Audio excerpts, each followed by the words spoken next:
morning, students. Till now we had studied about beehive. Chapter 1 and 2 have been completed, and now let's start the next book, that is Moments, your supplementary reader, because 2 chapters from this book are compulsory for your first periodical examination. Although they are not coming in your this examination, yet you have to complete them. So our first lesson is the lost child. हमारा जो पहला lesson है वो है खोया हुआ बच्चा. We are going to learn a story of a child. हम एक छोटे से बच्चे की कहानी पढ़ेंगे, सीखेंगे इसमें. Who has been lost in a fair, जो एक मेले में खो चुका है. And before going to that fair, उस मेले में जाने से पहले he wanted many things. उसको बहुत सारी चीज़ों की ज़रूरत थी. रास्ते में मेले के अंदर उसने जो कुछ भी देखा था वो हर चीज़ को पाना चाहता था. But now when he loses something, अचानक उसका कुछ खो जाता है. And when he loses that loving thing, जब उसकी प्यारी चीज़ उससे खो जाती है, then all those things that he wanted earlier, वो सारी चीज़ें जो पहले वो चाहता था, पाना चाहता था, they are useless for him. अब वो चीज़ें उसके लिए बेकार हैं.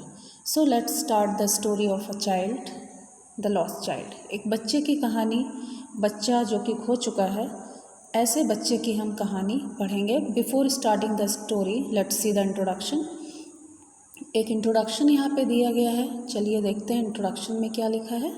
अ child goes to a fair with his parents. एक बच्चा मेले में जाता है अपने पेरेंट्स के साथ में. He is happy and excited. वो काफ़ी खुश है, उत्साहित है. And wants the sweets and toys displayed there. वहाँ पे जो भी उसे मिठाइयाँ दिखती हैं, जो खिलौने दिखते हैं, वो सब वो पाना चाहता है. But his parents do not by them for him. लेकिन उसके पेरेंट्स उसके लिए एक भी खिलौना नहीं खरीदते, कोई मिठाई खरीद के नहीं देते. Why then does he refuse when someone else offers them to him. थोड़ी ही देर के बाद में जब कोई और उसके पेरेंट के अलावा कोई और उसे वही मिठाइयाँ, वही खिलौने ऑफ़र करता है, तो आखिर ये बच्चा क्यों मना कर देता है उन सारी चीज़ों को लेने से. So let's see the reason behind this. क्या कारण हो सकता है कि बच्चा जिन चीज़ों को पहले चाहता था अब वो उन्हें नहीं लेता. Let's read the story. कहानी पढ़ते हैं, then we will come to know, तो हमें पता चलेगा. It was the festival of spring. बसंत का उत्सव चल रहा था. From the wintry shades of narrow lanes, गलियों में से, कैसी गलियाँ, सकरी गलियाँ, पतली गलियों में से लोग निकलते हुए दिख रहे थे. एंड एलीज इमर्स्ड इन अ गेली क्लेड ह्यूमैनिटी. बहुत सारी भीड़ की भीड़ वहाँ से निकलती थी और रंग बिरंगे कपड़े पहने हुए वो लोग अलग से ही दिखते थे. गेली मतलब खुशहाल, खुश मिजाज लोग वहाँ से निकलते हुए दिख रहे थे. सम वॉक्ड, कुछ लोग पैदल चल के जा रहे थे. सम रोड ऑन हॉर्सेस, कुछ लोग घोड़े की सवारी करके जा रहे थे. एंड अदर सेट, और दूसरे कुछ लोग जो थे वो बैठे हुए थे.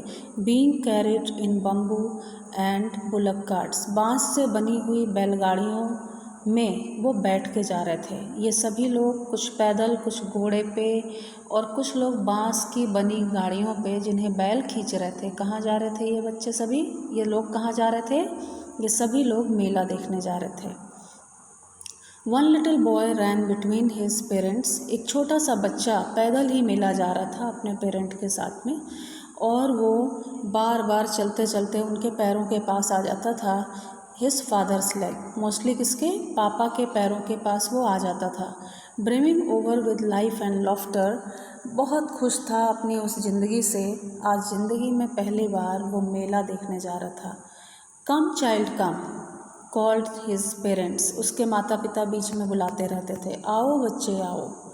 क्यों बुलाते थे, क्योंकि एज ही लैग्ड बिहाइंड, बार बार पीछे रह जाता था, माता पिता आगे निकल जाते थे। पीछे क्यों रह जाता था? Fascinated by the toys in the shops that line the way. Fascinated means वो मंत्रमुग्ध हो जाता था, आश्चर्यचकित था देख के। जो टॉयज़ थे, जो खिलौने थे, जो दुकानों में सजे हुए थे, उन खिलौनों को देखने में ही वो मंत्रमुग्ध हो जाता था और पीछे रह जाता था। तभी उसके पेरेंट बुलाते थे, कम चाइल्ड कम, आओ बच्चे आओ। अभी वो मेला नहीं पहुंचा है, वो रास्ते में ही जा रहा है और रास्ते में कुछ दुकानें सजी हैं खिलौनों की, जहाँ वो डिस्ट्रैक्ट हो जाता है। He hurried towards his parents. जैसे ही उसके माता पिता बुलाते हैं, वो दौड़ के उनके पास जाता है। His feet obedient to their call. मानो उसके पैर जो थे वो उनकी आवाज़ के आज्ञाकारी थे। His eyes still lingering on the receding toys. पीछे जाते हुए खिलौनों के ऊपर, जब वो आगे चलेगा तो खिलौने पीछे को जाते हुए लगेंगे, ऐसे खिलौनों को देखती हुई उसकी आँखें, लेकिन उसके पैर कॉल जो उसके माता पिता बुलाने का काम कर रहे थे उसके लिए ओबीडिएंट थे और वो आगे बढ़ जाता है। As he come to where they had stopped to wait for him, दौड़ के वो उसी स्थान पे पहुंचता है जहां वो रुक के उसका इंतज़ार कर रहे थे, अपने बच्चे का इंतज़ार कर रहे थे। जब वहां पहुंचता है तो he could not suppress the desire of his heart, अपने हृदय की उस इच्छा को वो नहीं दबा पाता। अंदर हृदय में एक इच्छा हो रही थी, आप समझ गए होंगे इच्छा कौन सी हो रही थी। Even though he well knew the old cold stare of refusal in their eyes, यद्यपि उसे पता था कि उसके पेरेंट कुछ लेने वाले नहीं हैं उसके लिए, वो घूर के उसकी ओर देखेंगे और एक भी खिलौना नहीं खरीदेंगे, फिर भी वो अपनी इच्छा को दबा नहीं पाता है और बोलता है, आई वॉन्ट दैट टॉय, मुझे वो खिलौना चाहिए। ही प्लीडेड मतलब requested. His father looked at him red eyed, तभी उसके पिता ने उसकी ओर लाल लाल आंखें करके देखा, डराते हुए। इन हिज ह्यूमिलियर टायरेंट्स वे, अपने उस जाने पहचाने चिर परिचित अंदाज में लाल लाल आंखें करके उसकी ओर देखा। His mother melted by free spirit of the day, और उसकी माँ जो थी उसका हृदय पसीज जाता है ये सब देख के। And she was the day was tender and giving him her finger to hold, माँ जो है अपने बच्चे को अपनापन देते हुए अपनी उंगली उसकी ओर बढ़ाती है और कहती है, सेट, क्या कहती है? लुक चाइल्ड, देखो बच्चे, व्हाट इज़ बिफोर यू, ये क्या है तुम्हारे सामने। उसका मन बहला देती है, खिलौनों से ध्यान हटा लेती है। क्या था सामने? It was a flowering mustard field, फूलों से भरा हुआ एक खेत था। कौन सा खेत था? सरसों का खेत। सरसों के खेत में पीले पीले फूल लगे हुए थे। पेल लाइक मेल्टिंग गोल्ड, पीले तो ऐसे थे, PALE, पेल, पेल मतलब येलो कलर। पीले तो ऐसे थे जैसे कि सोना पिघला दिया गया हो उस खेत में। It swept across miles and miles of even land, उस बराबर ज़मीन पर मीलों तक, दूर दूर तक वो सरसों के खेत ही दिखते थे। और सरसों के खेत के ऊपर a group of dragon flies were bustling about, ढेर सारी ड्रैगन फ्लाइज, आपने ड्रैगन फ्लाइज देखी होगी, लंबी सी पूंछ वाली ड्रैगन फ्लाइज जो कि ढेर सारी थी, उनका पूरा ग्रुप था। They were whistling about on their gaudy purple wings, अपने फड़फड़ाते हुए बैगनी रंग के पंखों से उस खेत पे मंडरा रही थी। Intercepting the flight of a lone black bee, और उन्हीं के बीच में एक अकेली काली मधुमक्खी या तितली भी मंडरा रही थी। क्यों मंडरा रहे थे? In search of sweetness from the flowers, फूलों का रस लेने के लिए, फूलों की मिठास लेने के लिए वो ड्रैगन फ्लाइज, साथ में कुछ बटरफ्लाइज एंड बीज, मधुमक्खियाँ भी मंडरा रही थी। द चाइल्ड फॉलोड देम, बच्चा उनके पीछे पीछे जाता है।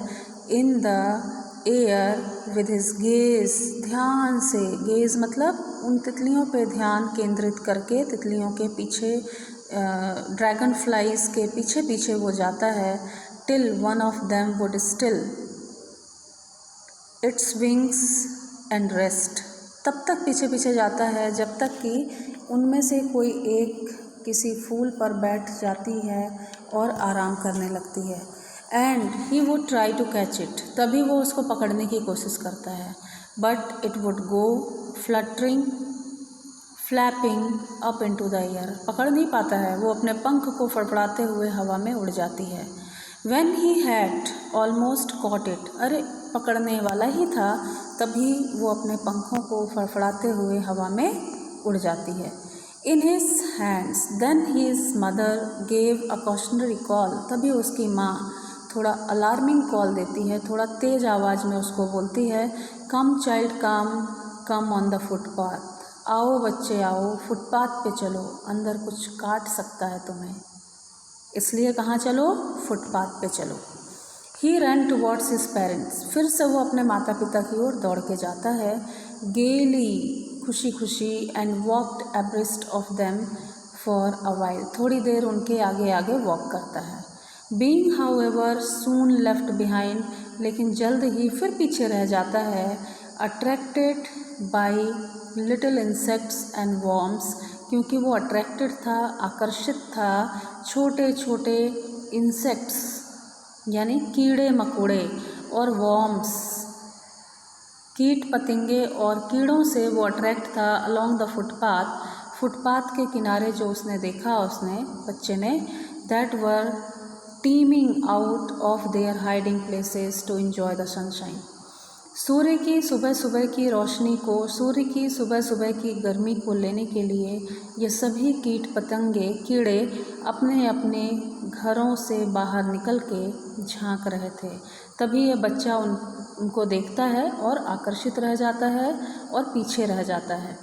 चाइल्ड कम, आओ बच्चे आओ, his parents called from shade of a grove, इधर इसके पेरेंट्स जो हैं तब तक एक घने बरगद के पेड़ के नीचे पहुंच जाते हैं। Where they had seated themselves on the edge of a well, कुएं की जगत पे, एज ऑफ द वेल मतलब जो कुएं के चारों तरफ दीवार होती है उसी पर वो बैठ चुके थे और बच्चे को बुलाते हैं। ही रैन टुवर्ड्स देम, वो दौड़ के उनके पास आता है। इसी बीच a shower of young flower fell upon the child, अचानक एक हवा का झोंका आता है और उस पेड़ में लगे फूल उस बच्चे के ऊपर गिरने लगते हैं। As he entered the grove, जैसे ही वो उस पेड़ की छाया में आता है फूल उसके ऊपर बरस पड़ते हैं। एंड फॉरगेटिंग हिज पेरेंट्स, अपने पेरेंट्स को भूलते हुए, he began to gather the raining petals, petals मतलब पंखुड़ियाँ, उसकी पंखुड़ियों को, फूलों की पंखुड़ियों को वो अपने हाथों में इकट्ठा करने लगता है। गैदर मीन्स इकट्ठा करना। बट लो, अरे ये क्या हुआ। He heard the Qing of the Dobbs, तभी उसने फाख्ता, आपने देखा होगा सफ़ेद रंग का एकदम पक्षी होता है, फाख्ता बोलते हैं उसको, इंग्लिश में डॉब बोलते हैं, उस सफ़ेद पक्षी की उसने आवाज़ सुनी। And ran towards his parent, और दौड़ के अपने माता पिता के पास गया, शाउटिंग, चिल्लाते हुए। क्या बोला, द डॉव, फाख्ते फाख्ते। The raining petals dropped from his forgotten hands, और इसी बीच में उसने हाथों को ढीला छोड़ दिया और वो बरसती हुई पंखुड़ियाँ जो उसने हाथों में कलेक्ट की थी सब की सब नीचे गिर जाती हैं।